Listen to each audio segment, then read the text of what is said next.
This starts to get into the conversation of the Endgame paper, which I think we want to transition into now. And I think I do agree with you, Vitalik, that obviously the decentralization is the prime thing that we are that really supports this entire industry.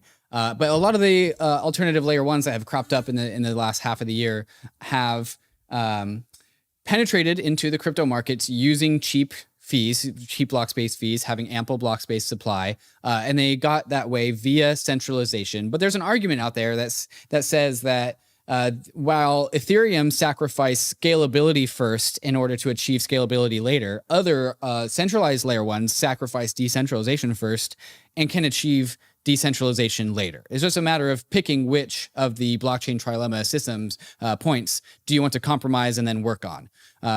So I want to get your perspective on if you think that's a fair characterization. Can you compromise on decentralization at the start to achieve it later?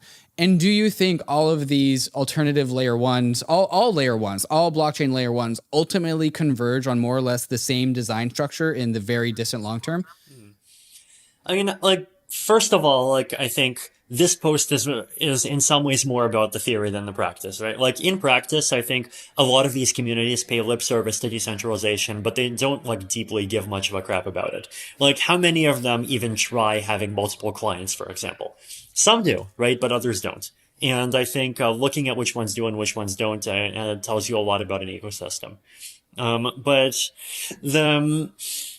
So the question I ask basically is if you were to say put me in charge of one of these centralized big blockchains and I were to and you were to ask me what would it take to actually turn that chain as it is today into a blockchain that has what I would consider to be acceptable levels of decentralization and trustlessness and censorship resistance, right?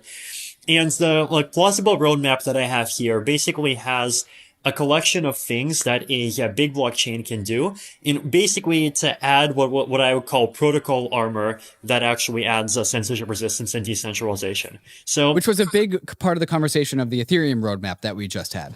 Exactly.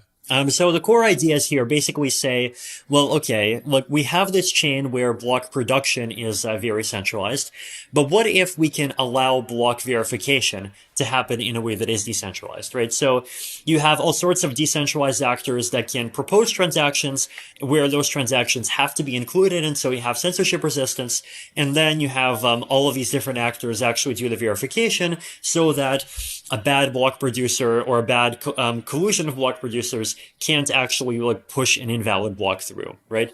So I talk about having a second tier of staking with low resource requirements that does some distributed block validation, and so you can do some committee verification. You can also do verification with ZK snarks or verification with fraud proofs. To check that block data is available and that blocks aren't being hidden, you can introduce data availability sampling, secondary transaction channels, so different ways for transactions to get seen by these second tier stakers, so that the protocol then actually forces the creator of the next block to include them. So all of these kind of pieces of armor that you can add around a protocol, so that even if you do have one big block producer, what they produce is still validated by this highly distributed process that prevents them from actually using their power to do anything terrible. Right. So this is the best that you can do if you want to start from where these blockchains are today and get to a point that I would consider acceptable. So just to iterate, this is a strategy for crypto systems that have compromised on decentralization, and they have centralized just a small handful, maybe just even one block producer, one entity or a very small number of entities that actually produce the blocks. But what you're saying is there's a series of technologies that allows for the individuals, the many of the world, to check the powers of that central party. So while that central party does have a lot of power because they're the only ones proposing blocks, or maybe there's just a few of these block proposers, they still have to pass through the many, many, many individuals that are given power, given sovereignty through some of these cryptographic techniques. Is that what we're saying? Mm-hmm. Cool. And what kind of system do we end up with if they did that, Vitalik? Is this Is this what we mean by decentralization? So like, Yeah, well, what sorts right. of things could the block producers, have power over it, and how could the verifiers, the validators, sort of provide a check on that power? Right. So the worst that they could do, like one is they can extract all the MEV. They could probably delay all transactions by a couple of blocks. So like we have a lot of this research on these alternative transaction inclusion mechanisms that can force transactions to be included, but those mechanisms aren't perfect, and they eliminate a lot of the block producers' power, but they don't eliminate all of their power. So block producers would still be able to like manipulate ordering of transactions a little bit. If like you have an NFT auction suddenly appear, then like the block producers would still be the ones that will be able to get first dibs on everything. So it's not perfect, but it is still a system where like you can't push invalid blocks through, you can't completely censor transactions, you can't push unavailable blocks through, and so the core things of what a blockchain needs to be a blockchain theoretically are still there. So one of the questions I have for you, Vitalik, is there are some parallels here, and this is in next up in your article. There are some parallels between centralized L1s with centralized block producers and layer 2 rollups on Ethereum. Can you elaborate for the listeners as to why so much of these conversations overlap between centralized L1s and L2 rollups? Sure. So this is the second thought experiment I have here, right? Which is like, imagine if we do layer 2 scaling, and there is one rollup team that does a really good job of engineering, and they get really high levels of scalability, right? So like imagine Arbitrum, for example. They have an amazing EVM ZK rollup, and they figure out how to do parallelization. They figure out how to do like an amazingly parallel EVM. They have a super high performance node, and they have, a rollup that does 10,000 TPS. Right. Now, the techniques for how to do this are pretty well known, right? Like Dan Larimer and EOS has been talking about this stuff since even 2014, right? Now, imagine if you have this system and you have this as a rollup running on top of Ethereum. What does that world look like, right? So I would argue that world actually looks extremely similar to the world where you start with a centralized chain and you add the protocol armor. The difference is that in the centralized chain, like you have the centralized chain that does the centralized sequencing, and then it also adds the decentralized validation. In this world, you would have Arbitrum or the Arbitrum sequencer, whoever that is, do the centralized sequencing, but then you would have the Arbitrum protocol fraud-proof functionality that allows the decentralized validation to happen, and then you would have the Ethereum protocol itself provide all of the protocol armor to keep the rest of the decentralization, right? So like, for example, you would need rollups already. They generally have secondary transaction channels. So if the main sequencer is not accepting a transaction, you have an alternative way of getting your transaction included, and the next rollup block is forced to include that transaction. You also have data availability verification is done by the Ethereum protocol.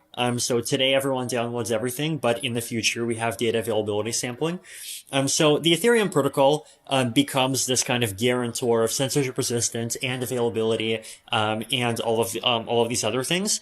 And then you have, like, in this case, the Arbitrum smart contracts that would actually provide the fraud-proof verification and a lot of the rest of the armor that makes sure that whoever does create the blocks can't actually abuse their power. Right? So even though it's implemented using a very different path, and you have this different kind of division of labor between the Arbitrum Layer 2 protocol and the Ethereum Layer 1 protocol, the result actually still ends up looking fairly similar to what we had in the first section there. So that's the second thought experiment, and we get sort of a similar result, similar endgame, as the title of the article says. But that's probably not what we expect, or at least most in Ethereum right now expect. We probably aren't going to see one rollup dominate and win. That's a possibility, but we probably won't see that given the plethora of different rollup solutions, implementations, trade-offs that they're making, and strengths that they have. What we'll probably see is a multi rollup world where we have many different rollups from many different teams. But you make the argument in this third thought experiment that even if we have a multi rollup kind of world, if we live in that world, we might still end up in the same place. Can you walk us through that piece of things? Sure. So this gets us into this discussion of cross-domain MEV, right? So the issue here basically is, okay, you have many different rollups, but even if you have many different rollups, there's this argument that there is an incentive to try to be a block producer on all of them at the same time. And the reason why there's an incentive to be a block producer on all of them at the same time basically has to do with this concept of cross-domain arbitrage, right? Like if you scroll down to that diagram, like this is an up, the Western Gate one. Yep, the purple. Yeah, like this is a cross-domain MEV opportunity discovered by Western Gate, right? So you're converting 44,374 USDT into 44,660 USDT, and half of the operation happens on, I think that's Polygon, right? And then the other half of the operation happens on the Ethereum base chain. So as we move to a layer 2 centric Ethereum, things like this will become normal. It will become normal to see that like there are these arbitrage opportunities where one half of the opportunity gets done in layer 2, the other half of a layer of the opportunity happens on a different layer 2. So like it might happen on StarkX, for example, or it might happen on like the on DYDX, or on some exchange running on Optimism. You might even have like an arb between the copy of Uniswap that's on Optimism and the copy of Uniswap that's on Arbitrum. So in this world, there are advantages from being the proposer for everything at the same time. And so now it's not certain that things will go in this direction, right? But if things do go in this direction, then like we could easily see some kind of protocol takeover that basically auctions off like kind of the right to be a proposer for these rollups as a package deal. And so you end up having the same actor end up proposing on all of them, even if the protocols are designed in such a way that you could have different proposers on them, right? So now, if the world does go this way, it's actually not that bad. The reason why it's not that bad is because rollups provide all of this protocol armor to make sure that even if there are centralized actors taking over block proposing, they can't push through invalid things, they can't push through unavailable things, and because rollups all have these censorship-resistant bypass channels, they can't even censor anyone. Right? So the world of rollups where proposing gets concentrated is still a world that is not that bad.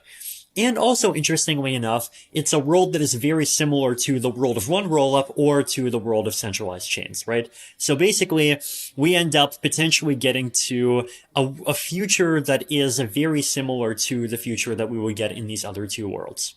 I think this all brings up the point to me then, Vitalik. If all three of these approaches result in the same thing, then why not just take the big block approach from the get-go and scalability? And are the alt layer ones taking the right approach after all? I think the Ethereum approach is more future-proof, right? It's more future-proof because, like, it still leaves agnostic the question of, are we going to be in a single domain world or are we going to be in a multi-domain world? And it doesn't completely surrender on the centralization issue, right? Like, if it turns out that that the optimal way to organize proposers is some decentralized structure, where, like, for example, something like the existing Flashbots model, where you have this internal market consisting of searchers, then the Ethereum system is still friendly to that, right? So, but on the other hand, if you start from a layer one where you make the assumption of centralized proposing, then you don't really have a good way of getting out of that, right?